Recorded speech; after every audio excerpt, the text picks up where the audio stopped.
I consider myself so fortunate to have been born into a world before the advent of television,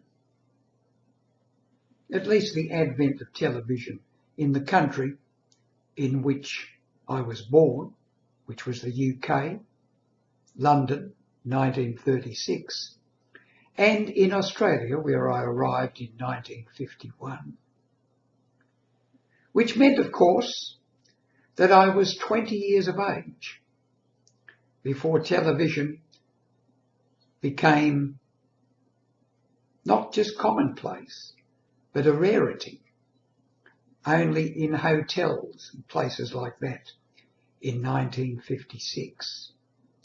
Most houses didn't have television until 2 or 3 years later. So I was around, if I recall correctly, around about 25 years of age before television became commonplace and I could watch it in my own home. Why do I say I felt so fortunate? Because it meant that I was brought up in an era where people listened to the radio rather than watch television. And on the radio, there were radio plays. And when you went to school, the teacher would read you stories.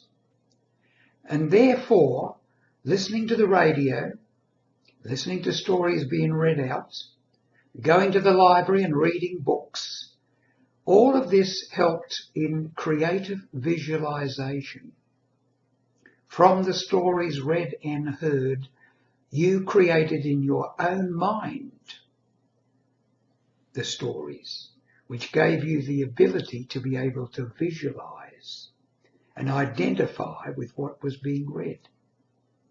When television arrived, it took all that away from people to a great degree. Now, even when I was young, there were movies. You could go to the pictures, the flicks as we used to call them, and you could watch a movie and be entertained with the dialogue and the actual pictures. But this was only now and again, perhaps once a week. You'd watch movies for maybe 3 hours out of the whole week. Whereas today, we're watching screens all the time. People are talking all the time. The pictures, the television, all of that is detracting us from actually creating visually in our mind the pictures. The pictures are provided for us. How many times have you heard someone say to you, I read the book first. It was better than the movie. Very commonplace. Because you created in your own mind the heroes, the heroine, the plot, the story as it went along. Then when you saw the movie, you were maybe disappointed. But if you saw the movie first before you read the book, it spoiled the book. No doubt about that.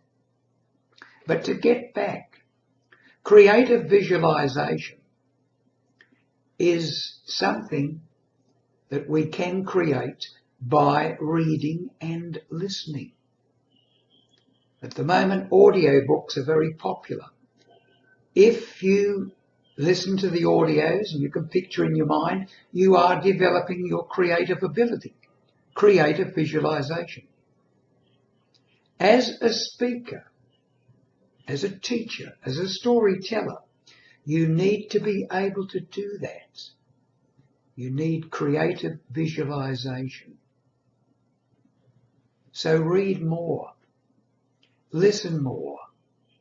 Don't watch the TV so much as perhaps you do. Get into book reading, get into listening to audio books. Listen and read. Listen and read.